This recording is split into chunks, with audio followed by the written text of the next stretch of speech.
SM Store, amanah dalam muamalah. Assalamualaikum warahmatullahi wabarakatuh.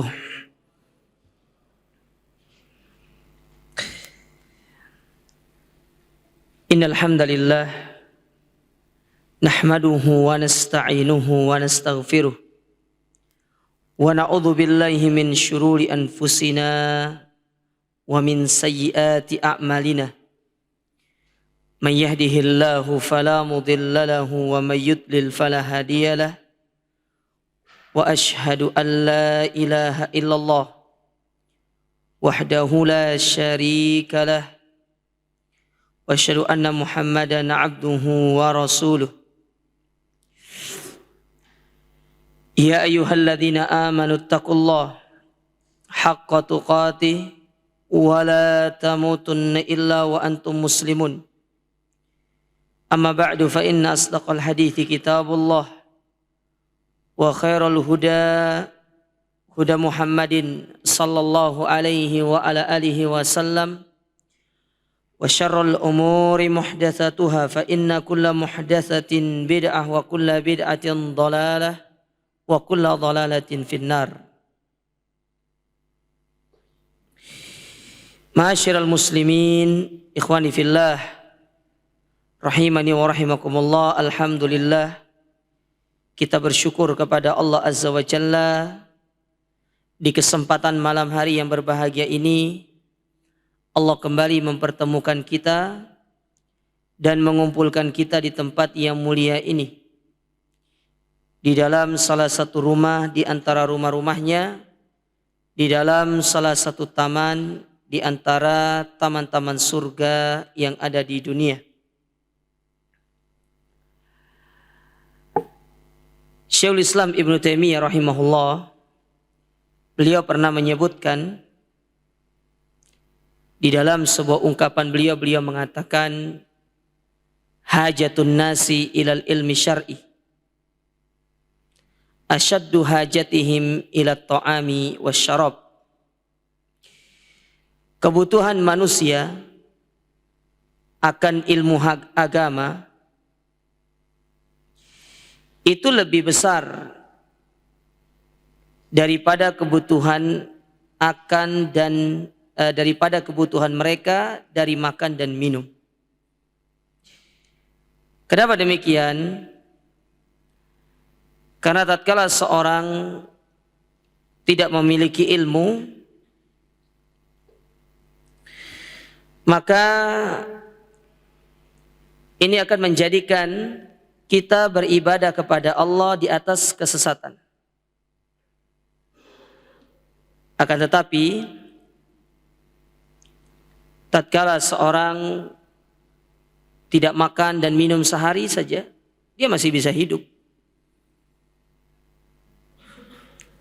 Dia masih bisa hidup, palingnya lemas-lemas dikit gitu kan.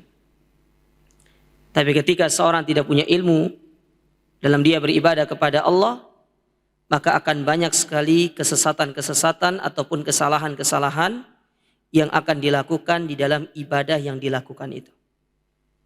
Makanya seorang itu benar-benar butuh kepada ilmu agama. Nah, ini nasihat dari ulama kita. Afwan, bukan Syekhul Islam ya, tapi Imam Ahmad. Ucapan Imam Ahmad. Baik, para jamaah dirahmati dan dimuliakan oleh Allah, kembali kita akan melanjutkan kajian kita dari kitab Arba'in An-Nawawiyah, yang mana kita masih pada hadis yang ke-13, dan kita telah membaca syarah dari hadis ini, dan sekarang kita masuk ke pelajaran-pelajaran yang bisa dipetik dari hadis yang ke-13 ini. Saya baca terlebih dahulu hadisnya kembali supaya kita memiliki gambaran terkait hadis ini. Yaitu dari Abu Hamzah Anas ibn Malik. Abu Hamzah Anas ibn Malik radhiyallahu taala an, khadimi Rasulullah sallallahu alaihi wasallam, yang mana beliau ini merupakan pelayannya Nabi. Beliau pernah menjadi pelayannya Nabi selama 10 tahun. Ya, saya ulangi. Beliau pernah menjadi pelayannya Nabi selama 10 tahun. Anin Nabi SAW, bahwasanya Nabi SAW bersabda, qala la yu'minu ahadukum hatta yuhibba li akhihi ma yuhibbu li nafsihi. Tidak dikatakan salah seorang di antara kalian beriman sampai apa yang kalian cintai untuk diri kalian sendiri, kalian tularkan ataupun berikan kepada saudara-saudara kalian. Dan sudah kita ingatkan, ketika Nabi menyebutkan la yu'minu di sini bukan berarti tidak beriman secara seutuhnya, tapi la yu'minu di sini menunjukkan tidak sempurna keimanan kita. Artinya kita belum mencapai pada keimanan yang sempurna. Sampai kita berbagi kebahagiaan dengan saudara kita dengan apa-apa yang menjadikan diri kita bahagia. Nah, hadis ini dikeluarkan Imam Bukhari dan Imam Muslim. Taib. Apa pelajaran yang bisa kita petik dari hadis ini? Yang pertama, kata Syekh Muhammad bin Shalih Al-Utsaimin, jawazun nafyi syai' lintifai kamalihi. Hadis ini menjelaskan kepada kita tentang bolehnya kita menafikan sesuatu karena ketiadaan sisi yang menyebabkan dia sempurna. Artinya cinta kepada saudara itu merupakan salah satu sisi dari sisi-sisi yang menjadikan keimanan kita itu sempurna. Itu maksudnya jemaah. Ya, jadi boleh kita mengatakan, wah keimananmu belum sempurna nih. Contoh misalkan, keimananmu belum sempurna sampai kamu itu benar-benar berbakti sama kedua orang tuamu. Ini kan salah satu amalan yang menjadikan keimanan kita menjadi sempurna, kan seperti itu. Nah, diantaranya apa yang disebutkan oleh Nabi sini.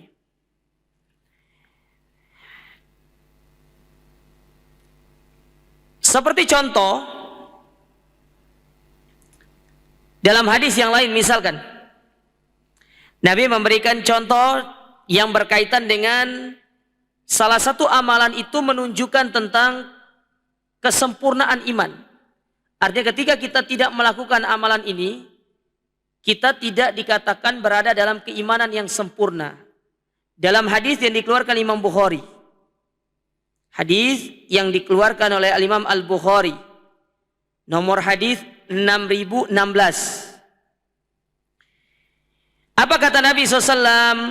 La yu'minu, tidak dikatakan beriman. Man la ya'manu jaruhu bawa'iqahu, tidaklah seorang itu dikatakan beriman ya sampai tetangganya itu merasa aman dari dari kejahatannya. Jadi Nabi di sini mengikat kesempurnaan iman seseorang itu dengan selamatnya tetangga dari gangguan kita. Paham sampai di sini jemaah? Saya ulangi, Nabi mengikat kesempurnaan iman di sini dengan selamatnya tetangga kita dari keburukan-keburukan kita. Artinya, andai kata nih, antum tidak sengaja melakukan kejahatan kepada tetangga, berbuat zalim kepada mereka, maka bukan berarti keimanan antum hilang seutuhnya, tidak. Namun hanya berkurang dari sisi kesempurnaannya. Karena antum melakukan perbuatan maksiat kepada Allah. Karena menghormati tetangga, memuliakan tetangga itu bagian daripada ibadah. Contoh yang lain. Dalam hadis riwayat Muslim, nomor hadis 560,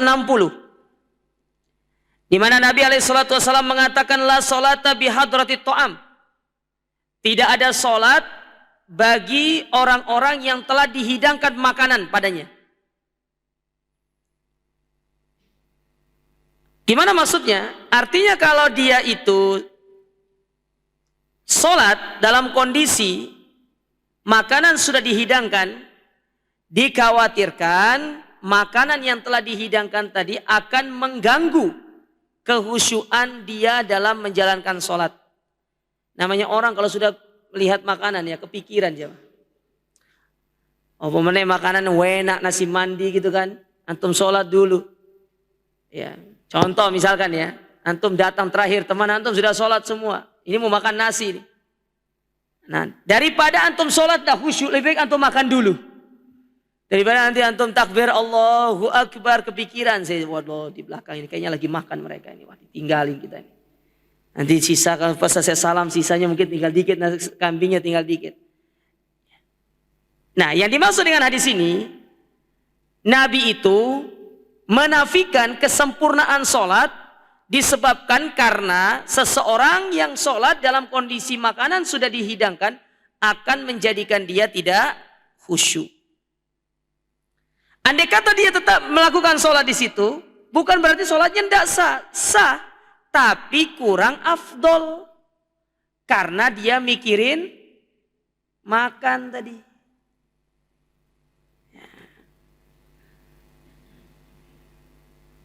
Makanya Nabi mengatakan di sini, antum kalau mendapati makanan yang sudah dihidangkan, sebaiknya jangan sholat dulu. Antum makan dulu. Ya, antum makan dulu. Apalagi kalau makanan tersebut misalkan, atau antum dalam kondisi lapar. Maka sebaiknya antum makan terlebih dahulu, daripada nanti akan mengganggu kehusyuan antum sholat. Ya. Dan ini sering terjadi di tengah-tengah kita. Tapi bukan berarti ketika makanan sudah dihidangkan antum tidak boleh. Misalnya antum mau sholat dilarang. Tidak. Silahkan. Cuma kalau dengan dihidangkan makanan tadi itu akan menjadikan antum tidak khusyuk dalam sholat. Maka Nabi menganjurkan di sini makan dulu baru sholat. Makan dulu baru sholat. Ya. Nah ini maksudnya menghilangkan kesempurnaan, bukan menghilangkan secara keseluruhan, tapi hanya bagian yang menjadikan dia itu sempurna. Ketika kita meninggalkannya, maka akan menjadikan keimanan kita tidak pada derajat yang sempurna di sisi Allah Ta'ala. Sama seperti ini, ya mencintai saudara dengan cara kita memberikan apa yang kita cintai untuk diri kita kepada mereka. Bukan berarti antum harus memberikan segala yang antum cintai kepada mereka, tidak. Nanti antum istri antum cintai, nanti antum berikan, antum ceraikan, antum suruh nikahi dia. Ya, jangan kalau itu. Antum masih cinta kok. Kecuali kalau antum punya istri 4 misalkan. Ya. Kayak sahabat Ansor yang menawarkan Abdurrahman bin Auf. Tapi saya yakin antum punya istri 4 juga tidak mau.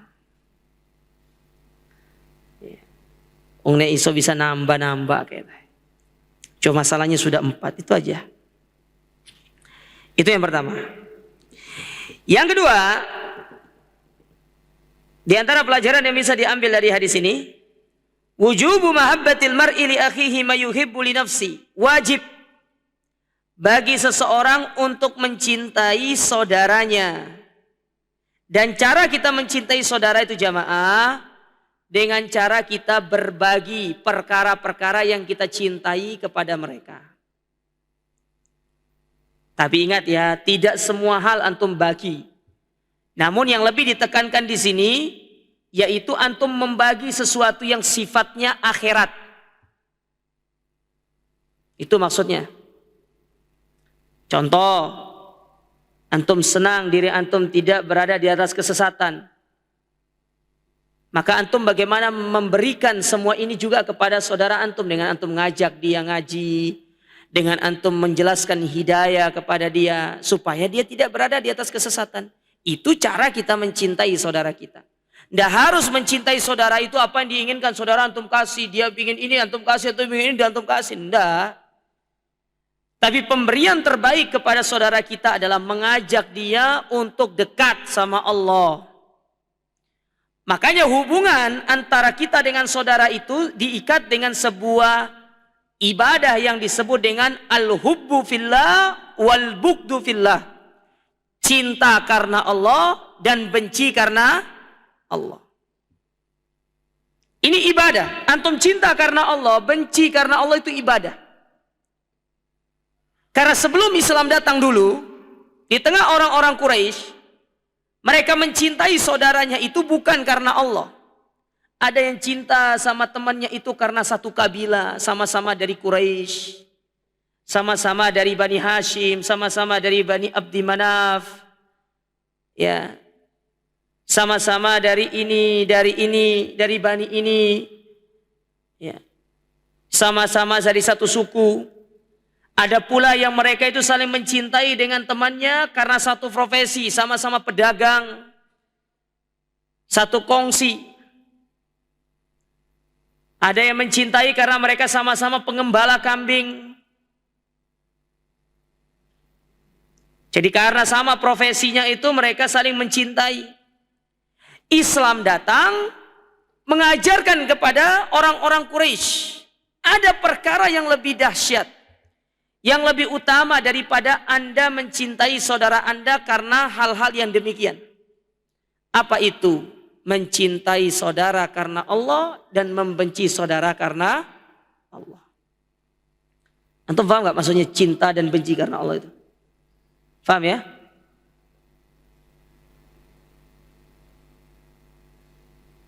Kapan seorang itu dikatakan dia mencintai saudaranya karena Allah? Ketika dia berteman dengan seseorang niatnya untuk mencari ridho Allah. Itu namanya mencintai saudara karena Allah. Kapan kita dikatakan kita membenci saudara kita karena Allah? Ketika kita mendapati saudara kita melakukan perbuatan maksiat dan melanggar aturan-aturan Allah.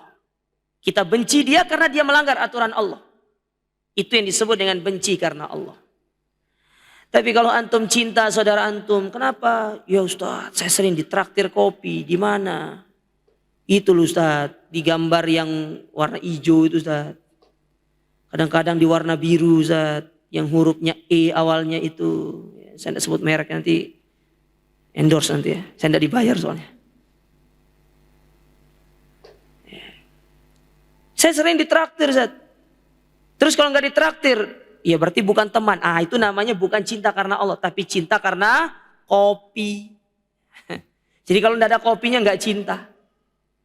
Kayak sebagian perempuan itu, sebagian istri di luar yang bilang sama suaminya. Kadang-kadang suaminya bersenandung, ada uang abang disayang, tidak ada uang abang diapain? Diapain Bu? Hah? Disayang juga? Ya, tidak ada uang abang disuruh kerja. Kan gitu.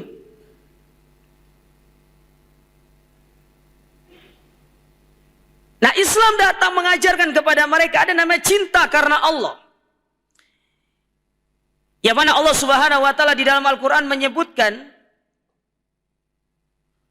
keutamaan orang-orang yang mencintai saudaranya karena Allah Subhanahu wa taala, bukan karena urusan-urusan dunia. Dalam Al-Qur'an dalam surat Az-Zukhruf ayat yang ke-67, apa kata Allah? Al-akhilla. Bayangkan di sini dipakai al-akhilla, bukan al-asdiqo. Antum harus tahu bedanya al-akhilla dengan al-asdiqo dengan al-ashab, itu beda. Beda. Inilah bahasa Arab. Ya, bahasa Arab itu beda. Ada namanya al-akhilla, ada namanya al-asdiqo, ada namanya al-ashab. Ada namanya zumala. Ya, banyak dalam bahasa Arab, tapi dia punya grade B masing-masing. Nah, yang paling tinggi namanya al-akhilla. Allah pakai bahasa itu di dalam Al-Qur'an di sini. Apa kata Allah dalam surat Az-Zukhruf ayat 67 ini? Al-akhilla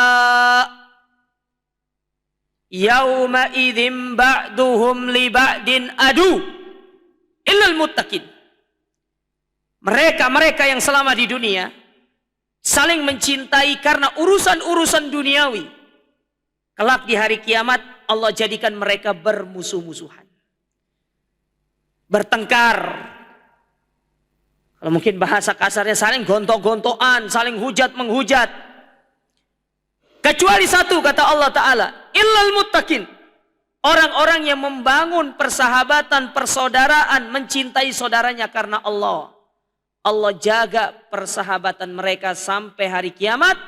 Bahkan di hari kiamat Allah akan mensohorkan mereka, mengangkat nama mereka. Dalam hadis qudsi, apa kata Allah Ta'ala? Ainal mutahabbuna bijalali. Wahai kalian yang dulu, tatkala di dunia kalian mencintai saudara kalian karena Allah, sini, kumpul kalian. Aku akan mengangkat nama kalian, aku akan sohorkan kalian di hadapan seluruh manusia. Bukan hanya seluruh masyarakat Surabaya, terlalu sedikit. Bukan hanya di hadapan seluruh masyarakat Indonesia, sedikit. Seluruh hadapan manusia, dari manusia pertama sampai manusia terakhir, Allah memuji orang-orang yang saling mencintai saudaranya karena Allah. Makanya antum tanya diri antum sekarang nih, antum berteman, antum bergaul, bersahabat dengan teman antum karena apa? Apakah karena satu kebiasaan, sama-sama suka futsal, ya sama-sama suka main bola, sama-sama suka pergi mancing, gitu kan? Kalau mancing itu pasti banyak ngobrolnya, main bola jarang ngobrolnya. Kalau mancing itu emang ngobrol paling banyak itu.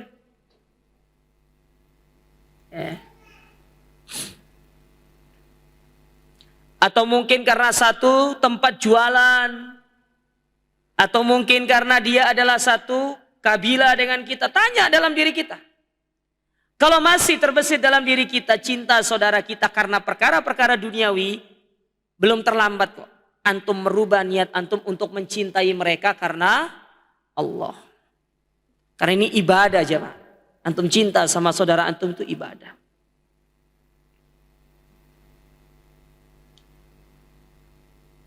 Dalam hadis 7 golongan, apa kata Nabi alaihi salatu wassalam? Ketika menyebutkan 7 golongan yang akan dinaungi di hari kiamat, di antara 7 golongan itu Nabi mengatakan warajulani, dan 2 orang atau bahkan lebih. Ya, yatahabba fillah, mereka saling mencintai karena Allah. Ijtama'a alaihi wa tafarraqa alaihi. Ketika mereka bertemu di atas kebaikan. Mereka saling menasehati satu dengan yang lainnya. Mereka saling mengingatkan, mereka saling memberikan motivasi. Wajtama'a alaihi wa tafarraqa alaihi. Kemudian mereka pun berpisah, mereka kembali kepada pekerjaan mereka masing-masing. Tidak 24 jam mereka. Mereka punya kebiasaan, mereka punya pekerjaan, mereka punya kesibukan sendiri-sendiri. Tapi ketika mereka bertemu, benar-benar mereka manfaatkan untuk ibadah kepada Allah dengan saling menasehati. Nah, beda dengan kita sekarang ini. Terutama ibu-ibu tuh. 24 jam 7 hari per 24 jam. Fondasi. Kurang. 7 hari per 12 jam. Karena 12 jamnya kebanyakan juga di rumah juga. Ikut kajian sana, ikut kajian sini, ketemu, terus ngobrol. Ketika sudah habis bahan yang diobrolkan, sudah nanti ujung-ujungnya menjurus kepada gibah. Ya. Kalau yang saling mencintai karena Allah, tidak seperti itu dia. Dia punya kebiasaan, dia punya pekerjaan yang harus diselesaikan. Oleh karenanya, di sini wajib untuk kita mencintai saudara kita karena Allah dan kita berbagi apa yang kita cintai kepada mereka. Dan di antara perkara yang paling utama untuk kita bagi kepada mereka, bagaimana Anda mengajak mereka supaya mengikuti manhaj yang hak, mengikuti agama yang lurus ini. Ini perkara yang paling utama yang antum berikan kepada mereka. Antum berikan harta, habis jemaah. Antum berikan uang, habis. Tapi antum mengajak mereka supaya mengenal hidayah, itu perkara yang tidak akan pernah habis. Bahkan itu akan menjadi pahala jariah antum selama-lamanya. Meskipun antum sudah meninggal dunia. Nah sekarang antum harus punya target nih. Gimana caranya teman kita ini bisa ngaji, teman kita ini bisa mengenal Allah, teman kita ini bisa kembali kepada Allah Ta'ala. Harus punya target kita jemaah. Tapi keluarga dulu ya. Jangan antum ngajak orang tapi keluarga ditinggal. Nanti ngajak orang 3 hari, 7 hari. Berapa hari? 40 hari. Ya, kemudian nanti antum tinggal di masjid-masjid, bahaya antum. Keluarga dulu. Apain jauh-jauh?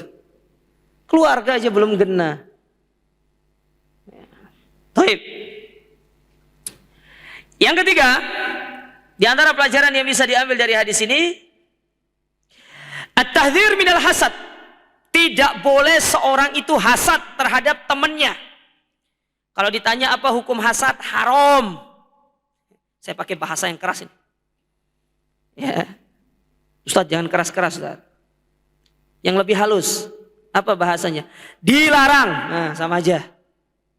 Hasad itu haram, jamaah.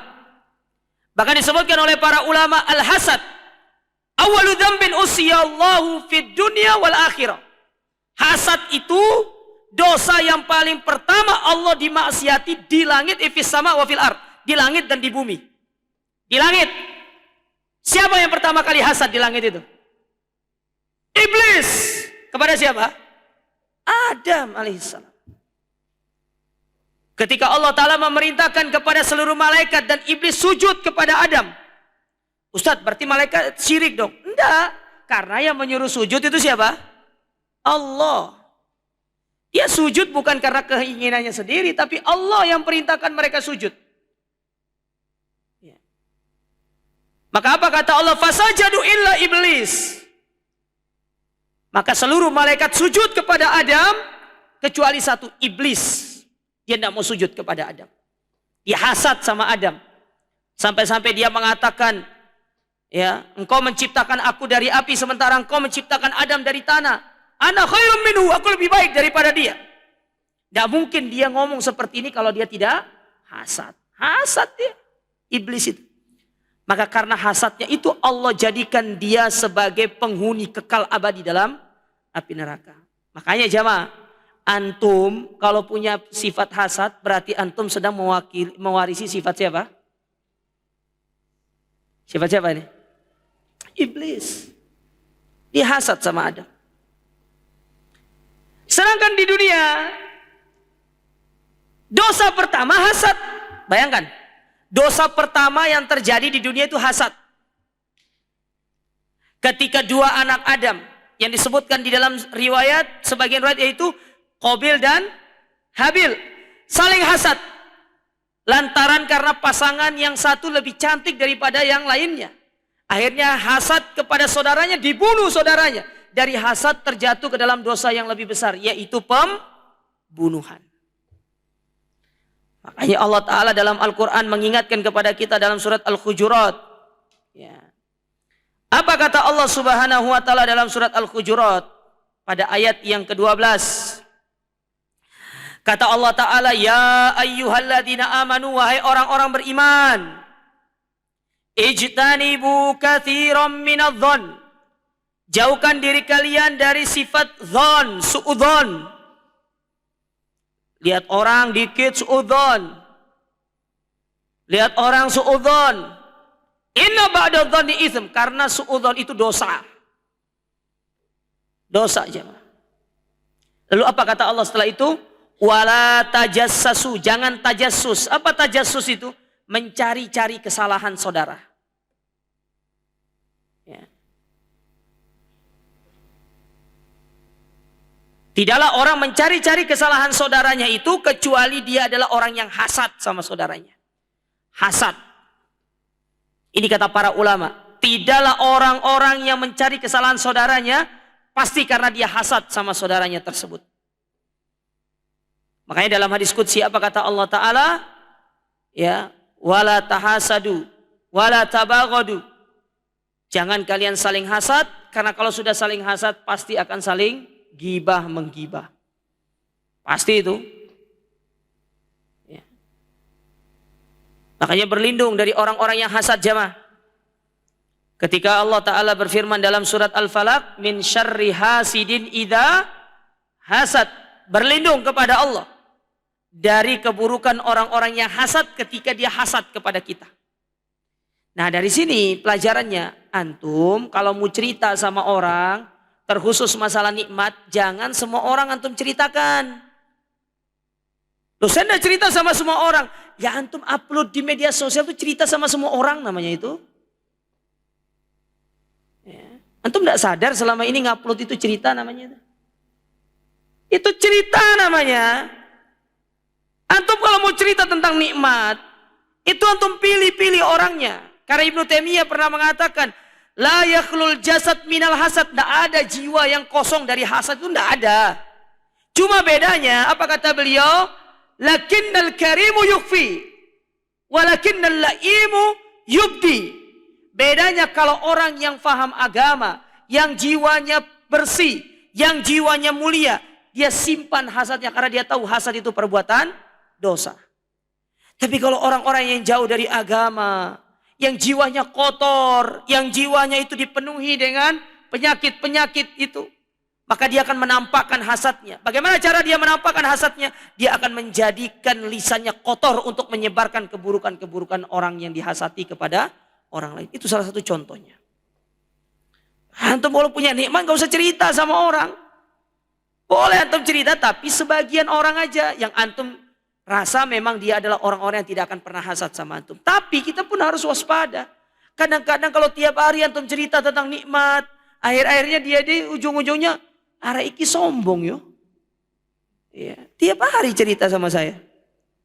Ya.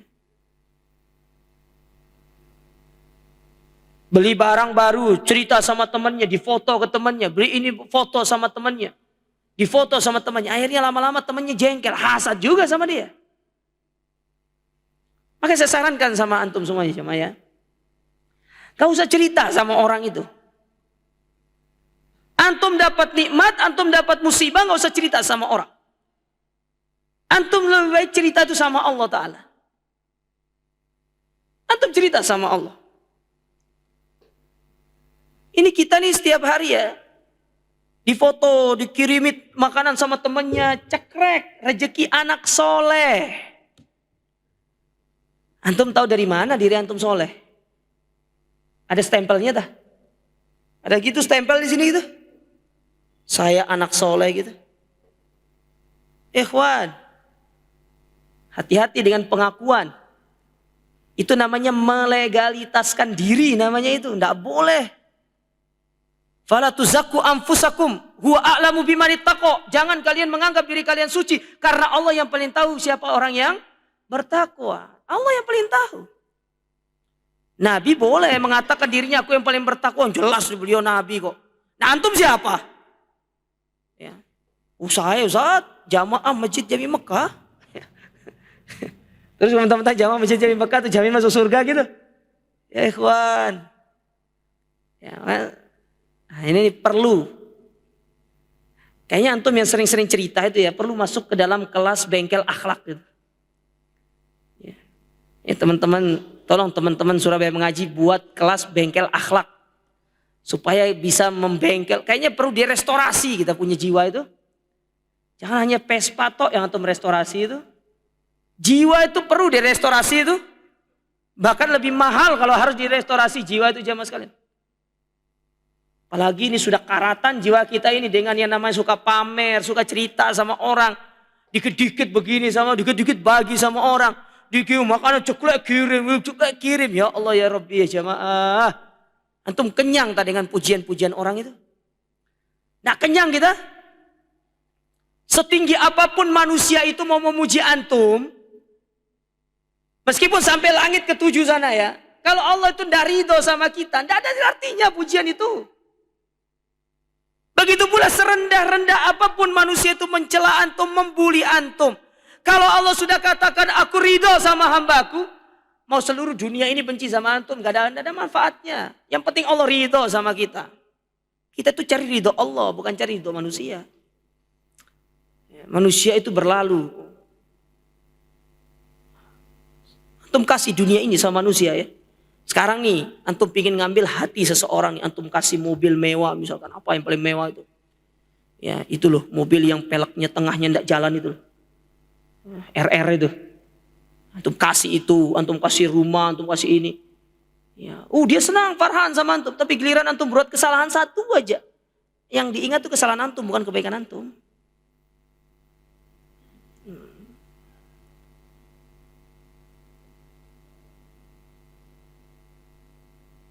Makanya hati-hati dengan hasad itu. Ini dosa yang berbahaya. Ya. Ini dosa yang sangat berbahaya. Baik. Yang terakhir.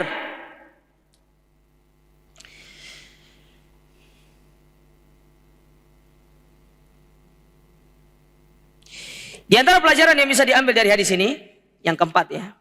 Karena cuma 4 disebutkan di sini. Annahu yanbaghi siyaghatul kalami bima yahmilu 'alal amali bihi. Hendaknya orang yang menyampaikan satu ucapan, satu nasihat, itu dia menggunakan siyak. Siyak itu apa ya bahasa? Ya, siyak itu mungkin kalau bahasa kerennya format ya. Ya. Dia menggunakan susunan kalimat yang itu bisa menggugah orang yang mendengarkan kalimat tersebut. Artinya kalau antum menyampaikan nasihat, gimana nasihat itu jamaah? Membuat orang itu semangat ingin beramal gitu loh maksudnya. Ya. Dengan bahasa-bahasa yang membara, bahasa-bahasa yang bisa meningkatkan semangat kita untuk beramal. Nah itu Nabi SAW itu seperti itu dia. Nabi kalau dia berbicara, pasti dia menggunakan bahasa-bahasa yang membuat orang itu semangat ingin melakukan amalan. Makanya Syekh Muhammad bin Shalih Al-Utsaimin, beliau pernah mengatakan begini. Ini bagus ucapan beliau. Beliau pernah mengatakan, kalamus salaf qalilul mabani katsirul ma'ani. Ucapan-ucapan dulu, orang-orang dulu itu kalau kita lihat ucapan mereka singkat, padat. Tapi kalau kita telah ucapan itu, banyak sekali pelajaran yang bisa dipetik. Wa kalamul kholaf, tapi beda dengan ucapan orang-orang belakangan. Katsirul mabani qalilul ma'ani.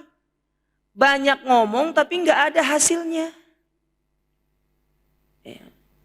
Ngomongnya itu ya dari Bendul Merisi, muter ke jalan sana. Terus Jemur Sari, muter ke Ahmad Yani, terus bundaran sana kembali, terus Fonti, kembali ke sini. Gak ada artinya. Kita tuh banyak ngomong itu. Tapi kurang memberikan makna. Nah di antara kelebihan Nabi SAW itu, beliau itu sedikit berbicara, susunan kata beliau itu sedikit, tapi luar biasa, membara, membangkitkan semangat. Membangkitkan semangat para sahabat di dalam beramal. Makanya para semangat itu tergugah ketika Nabi SAW memberikan nasihat. Coba lihat, contoh satu nasihat. Yang didatangkan oleh Nabi SAW ketika ada orang datang kepada beliau. Ya Rasulullah, wahai Rasulullah, ya ausini wa aujiz, berikan aku nasihat. Tapi ringkas, jangan panjang-panjang, ringkas saja. Supaya aku mudah untuk mengingatnya. Nabi memberikan 3 nasihat. Yang pertama kata Nabi, idza kumta ila sholati fasholli sholata muwaddi. Kalau engkau mau sholat, jadikan sholat itu seperti sholat yang akan berpisah denganmu. Artinya orang-orang yang akan berpisah, tidak ada lagi sholat setelah itu. Singkat Nabi. Yang kedua kata Nabi, ya, kata Nabi SAW, jangan berbicara dengan satu pembicaraan yang engkau akan minta maaf di kemudian hari. Sedangkan yang ketiga, adzan dulu, karena sudah adzan itu. Setelah itu saya lanjut. Mana muadzin? Ya. Salat.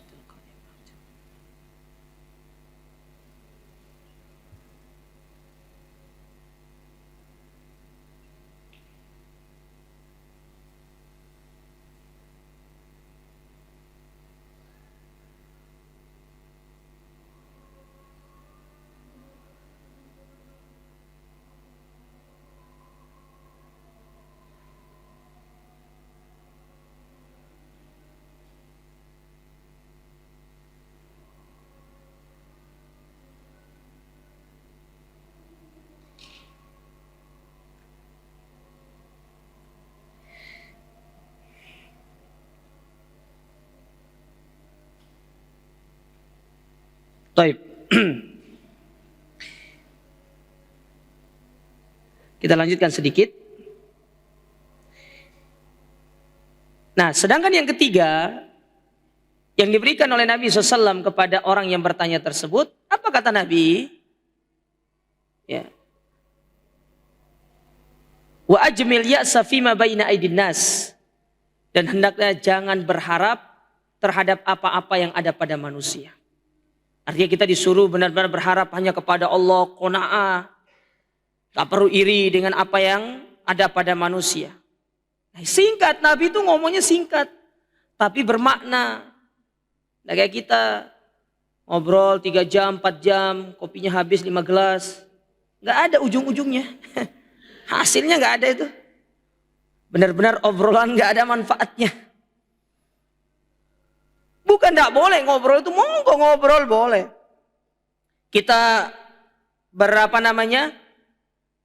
berdialog, berdiskusi boleh. Tapi yang tidak diperbolehkan nanti dalam dialog itu antum berdebat.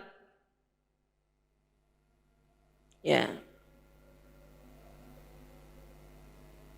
Sebagaimana disebutkan oleh para ulama kita, man ja'ala dinahu al-ardu lil khusumat fa aktsara tanakkul. Orang yang menjadikan agama sebagai sarana untuk berdebat, maka ini adalah orang-orang yang tidak akan punya prinsip dalam beragama. Karena kalau dia kalah, dia akan mengikuti orang yang bisa mengalahkan dia. Kan seperti itu. Makanya kita harus punya prinsip. Maka ngobrol boleh, tapi ada manfaatnya lah jamaah sekalian. Begitu pula kalau antum diskusi dalam urusan-urusan agama misalkan, kalau bisa berdiskusinya berdasarkan ilmu, jangan hanya berdasarkan semangat tapi tidak didasari ilmu. Takutnya nanti malah salah di dalam berfatwa nantinya. Tapi dikatakan di sini,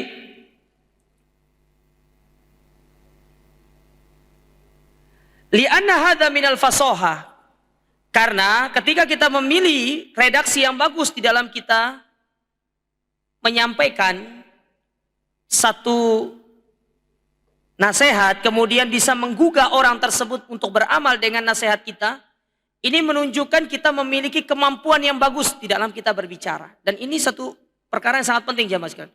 Jadi bukan nggak boleh orang itu punya retorika bagus, bahkan dianjurkan. Seorang itu punya retorika atau bahasa orang sekarang itu dia punya public speaking yang bagus itu perlu. Apalagi seorang dai. Karena Allah dalam Al-Quran mengatakan inna minal bayani la sihr. Karena sesungguhnya di antara penjelasan-penjelasan yang disampaikan kepada orang itu ada sihir yang akan menjadikan orang itu terpana dan terpukau. Kalau ahlul bidah itu punya orang-orang yang bagus secara public speaking, maka ahlus sunnah harus punya. Masa kita tidak boleh punya? Harus punya. Dan orang yang paling bagus public speakingnya dari Ahlus Sunnah wal Jamaah tentu adalah Nabi SAW. Itu yang pertama. Ya. Itu yang pertama. Adapun dari kalangan para sahabat, ya, diantaranya orang-orang yang dijadikan sebagai pemimpin ketika dalam perang. Seperti Khalid bin Walid. Bukan hanya sekedar berani Khalid bin Walid itu. Tapi dia punya public speaking yang bagus. Bagaimana menjadikan pasukan itu benar-benar berperang. Sudah, nggak pikir apa-apa sudah. Ketika dia ngajak kepada musuh kepada pasukannya untuk menyerang musuh. Mereka sudah nggak pikir lagi mau pulang. Bagaimana dia harus menjadi orang yang menang atau gugur dengan terhormat. Itu mereka. Jadi punya public speaking yang bagus. Dai-dai Ahlus Sunnah itu harus belajar bagaimana berbicara, bagaimana memiliki retorika yang bagus. Itu bagian daripada dakwah jamaah sekalian. Ya, bagian daripada dakwah. Kalau di masa sekarang ini, ya, tadi sudah meninggal ya. Antum coba dengar, kalau Syekh Ali Hasan itu kajian. Syekh Ali Hasan itu kalau lagi kajian, itu meja itu dipukul sama beliau. Gini dia. Dipukul sama beliau. Antum ini tahu kan tangannya Syekh Ali Hasan itu sebesar apa itu? Ya. Cincin aja nggak masuk di jari-jari yang lain kecuali jari kelingking. Jadi cincin kalau dikasih dari Indonesia itu jari kelingking beliau yang masuk.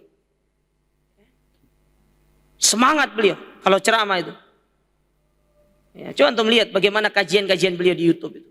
Nah itu bagus, punya public speaking yang bagus. Bukan tidak boleh, harus malah. Karena Allah Ta'ala berfirman dalam Al-Quran, inna laminal bayani la sihr.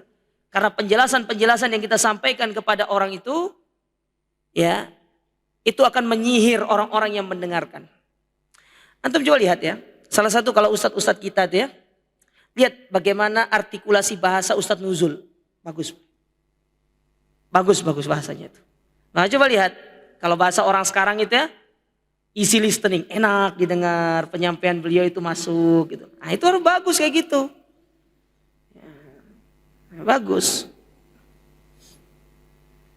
Ya, maka ini yang harus dimiliki oleh seseorang. Jadi perlu mencari redaksi-redaksi yang mana itu bisa menjadikan orang itu tergugah untuk melakukan amalan dari apa yang kita sampaikan kepada mereka. Ya. Tapi ini yang bisa kita sampaikan pada kesempatan yang berbahagia ini. Ya. Masih ada sedikit sebenarnya, tapi insya Allah kita lanjutkan pada pertemuan berikutnya saja. Nanti baru setelah itu kita masuk ke hadis yang ke-14. Yang mana hadis yang ke-14 itu hadis yang diriwayatkan oleh Abdullah bin Mas'ud tentang cara yang halal untuk membunuh seseorang. Tapi meskipun halal ya, antum tidak boleh melakukannya. Cuma ini berlaku nanti dalam hukum Islam. Bagaimana seseorang itu boleh menumpahkan darah yang halal. Ada sebabnya. Karena secara umum tidak boleh kita menumpahkan darah seorang manusia, apalagi itu seorang muslim. Kita akan belajar pada pertemuan berikutnya insyaAllah. Tapi mungkin ini bisa kami sampaikan para jamaah sekalian. Ya semoga Allah subhanahu wa ta'ala senantiasa memberikan keistiqomahan kepada kita. Aku qouli hadza subhanakallahumma rabbana bihamdika asyhadu an la ilaha illa anta astaghfiruka wa atubu ilaik. Wassalamualaikum warahmatullahi wabarakatuh.